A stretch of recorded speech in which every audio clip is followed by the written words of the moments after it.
Hello guys, good evening.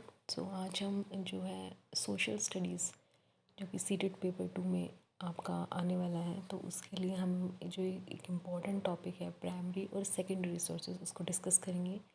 Video bilingual रहेगी, यानी कि इंग्लिश और हिंदी दोनों में आपको कंटेंट मिलेगा। ओके। और प्राइमरी जो सेकेंडरी रिसोर्सेज वाला जो टॉपिक है, ये ना सिर्फ सीटेट के लिए बल्कि और भी जो कम्पैटिटिव एग्ज़ाम्स होते हैं उनमें भी यहाँ से क्वेश्चन आता है, और ये काफ़ी इंपॉर्टेंट टॉपिक है। और इस टॉपिक को डायरेक्टली एनसीईआरटी में अच्छे से एक्सप्लेन नहीं किया गया है, सो इसीलिए। ओके। तो पहले हम बात करते हैं कि प्राइमरी सोर्स क्या होता है। प्राइमरी सोर्स बेसिकली वो सोर्स होता है जो हमें जहाँ पर जो घटना हुई थी वहीं से वो चीज़ें मिलती है, जैसे कि सिक्के या मूर्तियाँ, मतलब बेसिकली जिस टाइम पर घटना हुई या जिस टाइम पर कोई चीज़ हुई उसी टाइम की अगर कोई चीज़ डायरेक्टली आपको मिले तो उसका प्राइमरी सोर्स कहेंगे। लाइक जैसे किसी ने बुक लिखी, तो जिस पर्सन ने बुक लिखी वो उस टाइम पर वहाँ पर मौजूद था, तो उसने वो घटनाएं देखी तो उसने बुक लिखी, लाइक। तो इसीलिए हम इसको प्राइमरी सोर्स कहते हैं। ओके। प्राइमरी स्रोत वही होते हैं, मतलब प्राथमिक स्रोत, जिनको मूल स्रोतों से प्राप्त करते हैं, यानी कि घटना स्थल पर जहाँ पर वो घटना वहाँ से हमें मिली, जैसे कि मूर्ति और सिक्के। ओके। इनके उदाहरण हैं, इनके उदाहरण ये हैं जैसे कि किसी की लिखित जीवनियाँ या फिर सिक्के, मूर्तियाँ, अवशेष। तो ये क्या होता है ना, प्राथमिक स्रोत हमारे लिए बहुत ज़्यादा ज़रूरत है हिस्ट्री को समझने में, क्योंकि ये जैसे कि किसी समय के बारे में अगर हमें जानना है तो उस समय की हमें अगर मूर्तियाँ मिली हैं, सिक्के मिले, तो हम उस टाइम के बारे में जान पाएंगे ना। कि जैसे कि मूर्ति से पता चलेगा कि लोग किस भगवान को मानते थे उस टाइम पर, मतलब कौन कौन से भगवान की पूजा होती थी, लोगों का स्पिरिचुअल लेवल क्या था, लोग कैसे पूजा करते थे। इसके अलावा सिक्कों से पता चला कि शासन प्रणाली में सिक्के किस प्रकार के थे, सिक्कों की वैल्यू कैसे थी, तो वो सब चीज़ें हमें पता चलती हैं। तो प्राथमिक स्रोत जो है काफ़ी ज़्यादा इम्पोर्टेंट होते हैं, और प्राथमिक स्रोत से ही जो है लोग उन बुकों को पढ़कर, या जो उस समय पर जो यात्रा करने वाले जो लोग थे उन्होंने जो कहानियाँ लिखी है, बुक लिखी, उसी के आधार पर जो है द्वितीयक स्रोत बनाए जाते हैं एक्चुअल में। ठीक है। तो द्वितीय स्रोत बनते प्राइमरी स्रोत से ही निकल कर हैं, उन्हीं को लोग पढ़ते हैं, हिस्टोरियंस पढ़ते हैं, फिर उन्हीं के आधार पर जो है अपने हिसाब से और ज़्यादा रिसर्च करके फिर वो अपनी बुकें लिखते हैं। ओके। तो इसीलिए प्राइमरी सोर्स बहुत ज़्यादा इंपॉर्टेंट होते हैं हिस्ट्री के अगर नज़रिए से देखोगे तो ये प्राइमरी स्रोत के जो हैं एग्जाम्पल्स हैं।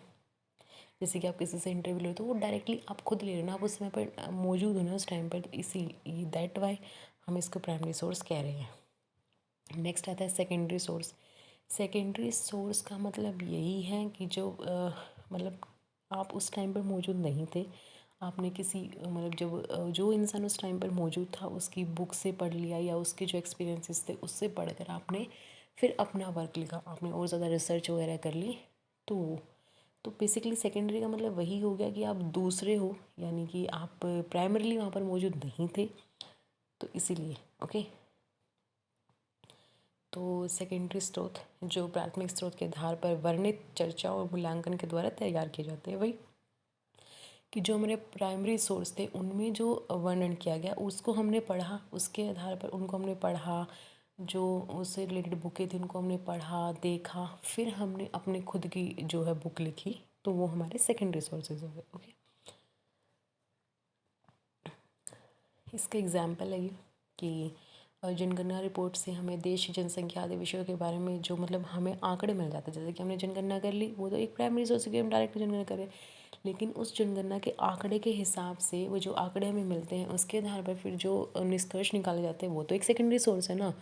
डायरेक्टली तो जो निष्कर्ष निकालने वाला व्यक्ति है वो तो डायरेक्टली तो गया नहीं था ना डाटा कलेक्ट करने, लेकिन उसको एक डाटा मिल गया, उस डाटा के आधार पर उसने निष्कर्ष निकाल दिए।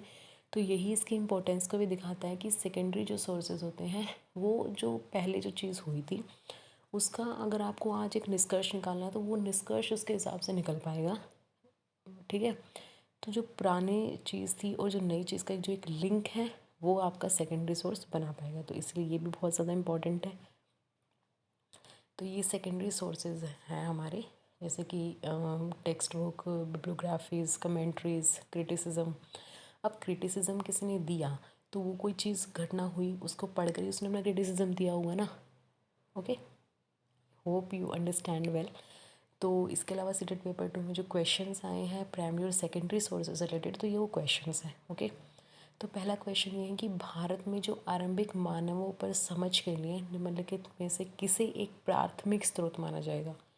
ठीक है, तो प्राथमिक स्रोत पहला ऑप्शन है पांचानामा चित्रकला, सेकंड है मध्य प्रदेश की शैल चित्रकला, थर्ड है कांगड़ा शैली की चित्रकला, फोर्थ है गिरनार का शैल अभिलेख। तो इसका ऑप्शन है सेकंड, क्योंकि मध्य प्रदेश की जो शैल चित्रकला है वो हमें सबसे पहले मिली थी।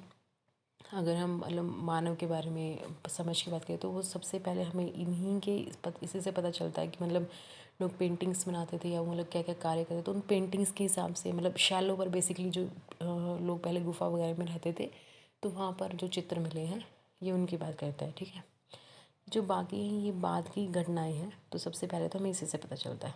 ठीक है, और प्राथमिक स्रोत हम इसको इसीलिए भी कहेंगे कि डायरेक्टली उस टाइम के बारे में बता ही रहा है। ओके, तो मतलब उन्हीं लोगों ने बनाई थी जो वहाँ पर रहते थे, किसी और ने इन चित्रों का वर्णन तो किया नहीं है। That way. नेक्स्ट क्वेश्चन है कि द्वितीयक स्रोत है कौन सा इनमें से।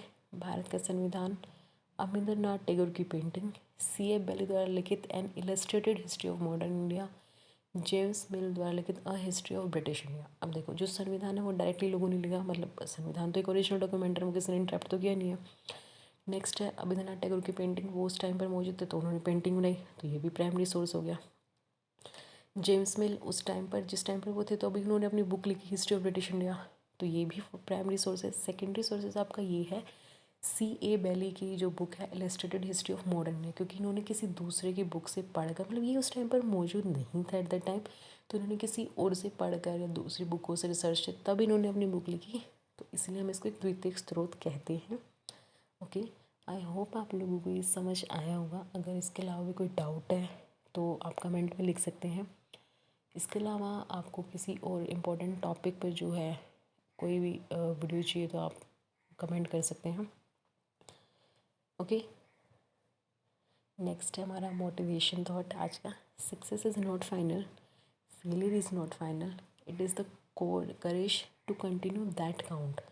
ना तो सक्सेस ही फाइनल कोई चीज़ होती है ना फिर फेलियर, क्योंकि दोनों जो है अगर आपका फेल हुए हो आप, तो आप अगर दोबारा ट्राई करोगे तो डेफिनेटली आप एक दिन सक्सेस भी हो जाओगे। और सक्सेस भी कोई फाइनल नहीं होती कि किसी सक्सेस फाइनल अगर हो गई तो आप उस पॉइंट पर रुक जाओगे, उसके अलावा आप कभी आगे बढ़ोगे नहीं ना। तो सक्सेस भी कोई फाइनल चीज़ नहीं है ना कोई फेलियर है, दोनों चेंज होते रहते हैं, कभी फेलियर आते रहते हैं, कभी सक्सेस आते रहते हैं। तो इम्पोर्टेंट थिंग ये है कि आप इन काउंट्स को बढ़ाओ। लाइक अगर आप सक्सेस हो गए तो आप और कुछ ट्राई करोगे, मे बी उसमें आप फेल हो जाओ तो फिर से आप ट्राई करो तो सक्सेस हो। तो ऐसे ही जो सक्सेस जो फेलियर के जो काउंट्स चलते रहते हैं वो इंपॉर्टेंट होते हैं लाइफ में, ना कि ना सक्सेस मिल गया आपको तो आप वहाँ पर रुक जाओ, अगर आप फेल हो गए तो भी आप उस काम को छोड़ दो, ये भी सही नहीं है। So always try things. Okay, thank you. So अगर आपको वीडियो अच्छा लगे तो subscribe my channel and also share. Thank you.